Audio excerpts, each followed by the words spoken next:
Bismillahirrahmanirrahim. Assalamualaikum warahmatullahi wabarakatuh. Okay, hari ini kita akan lihat unit 10 dengan tajuk Tun Perak Bendahara Terbilang.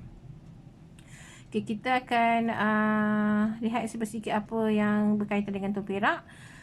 Okay, Tun Perak merupakan seorang bendahara yang terbilang pada zaman Kesultanan Melayu Melaka. Okay, KMM ialah Kesultanan Melayu Melaka.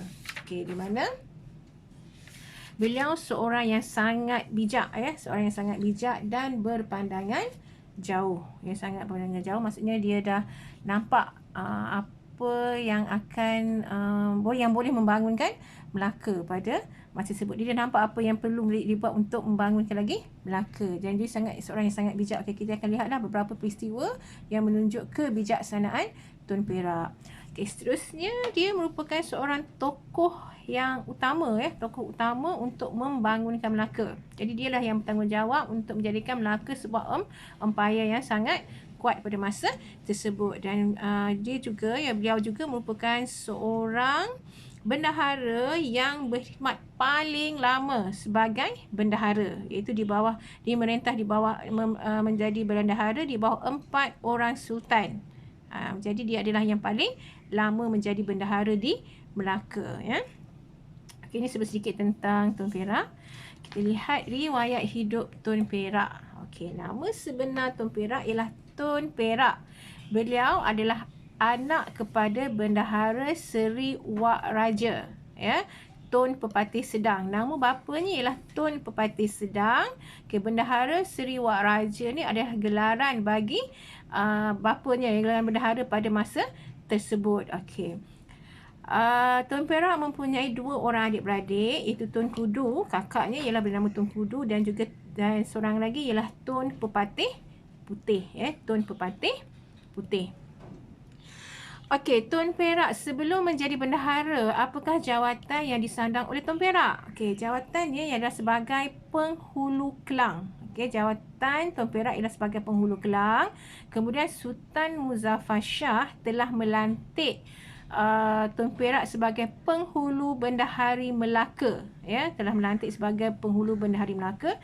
Kemudian telah melantik seterusnya apabila bendahara pada masa itu Tun Ali meletak jawatan. Jadi Sultan Muzaffar Shah telah melantik Tun Perak sebagai bendahara Melaka. Okey, dapat dilihat di sinilah, dia dilantik oleh Sultan Muzaffar Shah dengan gelaran Bendahara Paduka Raja. Okey, Bendahara Paduka Raja. Okey, tadi saya dah maklumkan, Tun Perak berkhidmat di bawah 4 orang sultan. Okey, siapakah sultan-sultan tersebut? Okey, dia menjadi bendahara di bawah 4 orang sultan, iaitu Sultan Muzaffar Shah, itu sultan yang bertanggungjawab melantik dia sebagai penghulu bendahari Melaka dan juga bendahara Melaka. Okey, kemudian Sultan Mansur Shah, kemudian Sultan Alauddin Riayat Shah, dan yang keempat ialah Sultan Mahmud Shah. Okey, Tun Perak telah meninggal dunia pada masa pemerintahan Sultan Mahmud Shah. Ini dia sedikit riwayat hidup Tun Perak. Okay, kita akan lihat seterusnya peranan Tun Perak. Apakah peranan Tun Perak? Okay, peranan Tun Perak yang pertama, Tun Perak ni telah mencapai, Kesultanan Melaka telah mencapai zaman kegemilangannya semasa pemerintahan Tun Perak, semasa Tun Perak menjadi bendahara, Jadinya beliau merupakan seorang ketua pembesar, kemudian peranannya juga sebagai penasihat sultan, sebagai ketua diplomat dan juga panglima tentera. Jadi pada masa bendahara Tun Perak, semasa Tun Perak menjadi bendahara inilah, Melaka berkembang sebagai sebuah pusat perdagangan, pusat penyebaran agama Islam, pusat ilmu dan sebagainya. Kita lihat apa tugas dia sebagai ketua pembesar. Pertama ialah menjalankan tugas-tugas apabila Sultan gering atau keluar negara. Apa maksud gering? Gering ialah sakit. Apabila Sultan sakit, jadi memang menjadi tanggungjawab Tun Perak untuk mentadbir negeri Melaka, ataupun bila Sultan tiada di Melaka. Okey, yang kedua, tugasnya kedua ialah menjalankan tugas-tugas pentadbiran atas arahan Sultan. Okey, apabila Sultan memerintah atau arahkan dia membuat sesuatu, dia akan ikut. Maksud pentadbiran dia juga berlandaskan apa yang diperintah oleh Sultan. Okey, yang ketiga ialah memastikan undang-undang yang dilaksanakan di Melaka dipatuhi oleh para pembesar, masyarakat, rakyat Melaka dan juga para pedagang. Okey, seterusnya ialah beliau mengukuhkan Melaka dari segi segi sebagai pusat perdagangan. Dia mengukuhkan Kesultanan Melaka sebagai pusat perdagangan. Jadi beliau mengambil langkah untuk mengukuhkan lagi Melaka ni sebagai pusat perdagangan. Okey, selain daripada itu, peranannya juga sebagai ketua besar ialah beliau mencadangkan pengganti Sultan Melaka. Apabila Sultan mangkat, beliau mencadangkan ataupun memberi pandangan beliau siapa yang layak untuk memerintah Melaka selepas kemangkatan seseorang sultan. Okey, beliau juga mengembangkan berperanan untuk mengembangkan agama Islam di Melaka dengan menjemput para ulama-ulama untuk datang ke Melaka. Okey, seterusnya peranan Tun Perak ialah sebagai penasihat sultan. Okey, apa yang dia buat? Itu menasihati sultan dalam hal ehwal pemerintahan. Okey, kalau ada sesuatu isu, dia akan berbincang dengan sultan dan menasihati sultan untuk membuat sebarang keputusan. Okey, seterusnya ialah sebagai penasihat sultan, dia juga menasihati sultan agar memerintah mengikut ajaran Islam. Okey, Tun Perak ni seorang yang sangat taat kepada agama Islam. Jadi dia minta agar menasihati sultan agar bila nak memerintah tu ikutlah ajaran Islam yang sebenar. Okey, seterusnya peranan Tun Perak ialah sebagai ketua diplomat. Okey, sebagai ketua diplomat di mana dia telah menguruskan hubungan diplomatik dengan kerajaan lain seperti China dan Siam. Apa maksud diplomat? Diplomat ni ialah mempunyai hubungan dengan negara luar. Jadi dia cuba untuk uruskan hubungan terbaik, menjadi hubungan baik dengan negara luar seperti negara China dan juga Siam. Kemudian beliau menyambut kedatangan urusan dari negara luar seperti Pasai dan juga negara China. Okey, apabila ada utusan-utusan dari luar untuk menjalankan ataupun menjalinkan hubungan dengan kerajaan Melaka, maka menjadi tugas Tun Perak lah untuk menyambut kedatangan mereka ataupun mengalu-alukan kedatangan negara ni Pasai dan juga contohlah negara Pasai juga China. Okey, seterusnya sebagai ketua diplomat, Tun Perak telah menghantar rombongan persahabatan ke negara Siam. Kerana negara Siam ni sebuah negara yang sangat kuat. Jadi tak rugi kalau Melaka mempunyai hubungan ataupun persahabatan dengan negara Siam, di mana keadaan ini boleh mengekalkan lagi keamanan di Melaka apabila kita bersahabat dengan negara-negara sekitar yang agak kuat. Okey, seterusnya lah sebagai Panglima Tentera. Panglima Tentera di mana Tun Perak telah membantu Sultan Mansur Shah pada masa itu Sultan Mansur Shah meluaskan empayar Kesultanan Melayu Melaka. Sebagai panglima lah meluaskan empayar Kesultanan Melayu Melaka. Okey, yang kedua juga Tun Perak telah berjaya mengalahkan Pahang. Pahang yang ketika itu berada di bawah penguasaan Siam. Siam banyak menguasai negara-negara sekitar. Jadi Pahang telah kerajaan Melaka telah berjaya mengalahkan Pahang di bawah penguasaan Siam. Okey, seterusnya juga Tun Perak pernah membantu Sultan Pasai,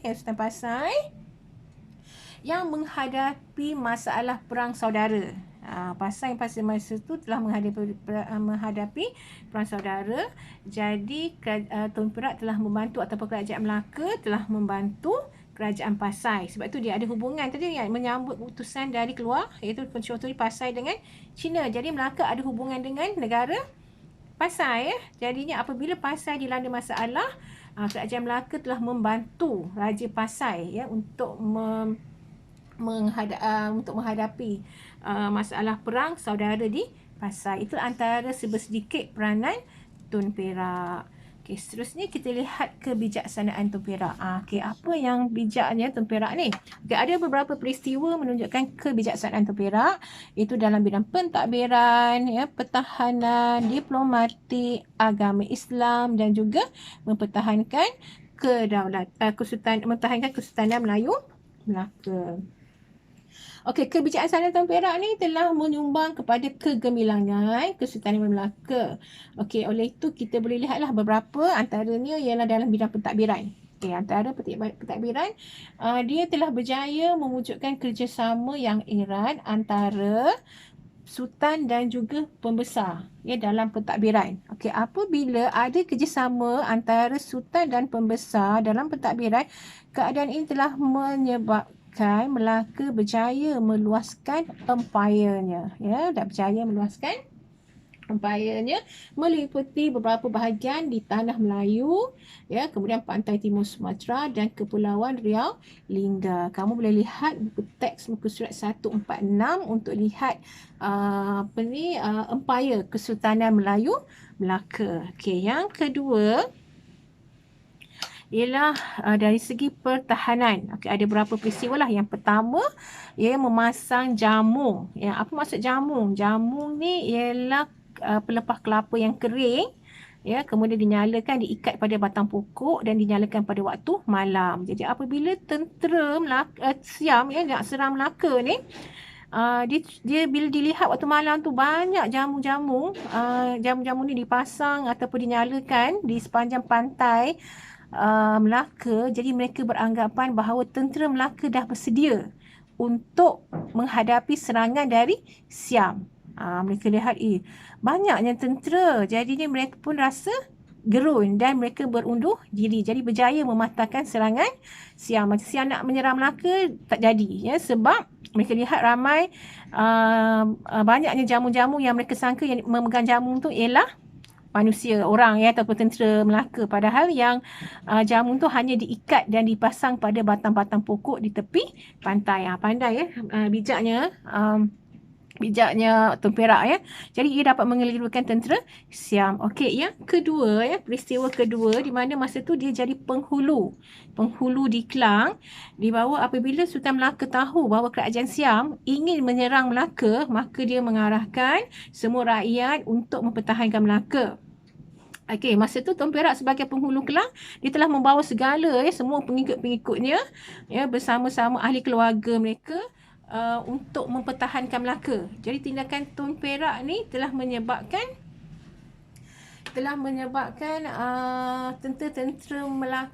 tentera pengikut ini bersemangat untuk berjuang menentang tentera Siam sebab mereka nak melindungi keluarga mereka sendiri. Pandai atau bijaknya Tun Perak, ya, dalam menaikkan, membangkitkan semangat tentera-tentera dan atau para pengikutnya, ya. Okey, seterusnya ialah dari segi diplomatik. Okey, diplomatik di mana Tun Perak telah berjaya mengekalkan keamanan dan menjamin keselamatan Melaka daripada ancaman luar dengan mewujudkan hubungan dengan negara Siam. Ingat tadi, ya, negara Siam pernah ingin menyerang Melaka sebanyak 2 kali dan berjaya dipatahkan oleh Tun Perak. Jadi Tun Perak berpandangan jauh. Dia kata kalau dia bersahabat dengan Siam, ya, kemungkinan Siam tidak akan menyerang Melaka. Hal ini dapat menjamin keselamatan dan keamanan Melaka, ya. Okey, jadi Raja Siam menyambut baik apa yang disarankan oleh Tun Perak. Okey, seterusnya dari segi agama Islam. Okey, Tun Perak merupakan seorang yang sangat berpegang teguh, ya, kepada ajaran Islam. Jadi dia telah menggalakkan kedatangan para ulama ke Melaka dalam mengajar, ya, masyarakat Melaka tentang agama Islam atau mengembangkan agama Islam dan juga untuk menasihati Sultan dan juga menasihati Sultan dalam pemerintahan agar menjalankan pemerintahan mengikut ajaran Islam. Sebab dia sangat berpegang teguh pada Islam, jadi dia nak Sultan pun memerintah negeri Melaka pada masa itu mengikut ajaran Islam. Okey, yang keempat ialah mempertahankan kedaulatan Melaka di mana peristiwa pembunuhan Tun Besar oleh Raja Muhammad. Okey, siapakah Tun Besar? Tun Besar adalah anak kepada Tun Perak, ya, anak kepada Tun Perak. Dan juga Raja Muhammad ialah anak kepada Sultan Mansur Shah. Okey, peristiwanya berlaku apabila Tun Besar sedang bermain sepak raga ya, bersama kawan-kawannya. Sedang masa tu Tun Raja Muhammad ni sedang lalulah di kawasan tersebut, dan bola yang disepak oleh Tun Besar terkena desta ataupun tengkolok Raja Muhammad, dan Raja Muhammad marah yang murka lalu membunuh Tun Besar. Keadaan ini menyebabkan pengikut-pengikut Tun Perak rasa marah dan mereka nak menuntut bela. Tetapi Tun Perak telah menenangkan para pengikutnya, sebab dia tahu kalau pengikutnya bergaduh ya, boleh menimbulkan kucak-kacir di Melaka. Ya, dia kata kita kena taat kepada Sultan. Jadi awak bayangkan ya, Tun Besar anak dia sendiri telah dibunuh oleh Raja Muhammad, anak Raja Melaka, tapi dia masih lagi boleh mempertahankan kesetiaan dia kepada Sultan ya. Jadi kebijaksanaan ataupun tindakan yang diambil oleh Tun Besar inilah menyebabkan Melaka sentiasa aman dan damai ya, tiada pertelingkahan atau perang saudara. Akhirnya Raja Muhammad ini untuk menenangkan ya pengikut Raja Muhammad ni, Sultan Melaka ni, Sultan Melaka telah mengarahkan ataupun menabalkan Raja Muhammad ni menjalani hukuman dan menjadi pemerintah di negeri Pahang ya. Itu antara sedikit lah peristiwa macam mana Tun Perak telah mentadbir ataupun menjadi sebagai seorang ketua ataupun besar di Melaka dengan mentadbirkan Melaka menjadi sebuah empayar yang kuat ya. Okey, itu saja untuk kali ni. Okey, untuk tajuk Tun Perak sebagai bendahara Melaka yang terbilang. Okey, saya nak kamu ya, boleh refer buku, boleh rujuk buku, ulang kaji sikit tajuk 10 ya, selain apa yang mendengar rakaman saya, kamu boleh lihat buku teks. Kemudian saya nak awak jawab soalan buku aktiviti unit 10 ya, muka surat 66 hingga muka surat 70 ya, muka surat 66 hingga 70. Kamu boleh baca buku teks, lihat rakaman dan kemudian boleh jawab buku latihan. Okey, insya-Allah pada lain rakaman kita akan terangkan unit terakhir, iaitu unit 11 Laksmana Hantuah. Okey, itu saja terakhir kita lah. InsyaAllah kita akan berjumpa lagi. Okay, Assalamualaikum warahmatullahi wabarakatuh.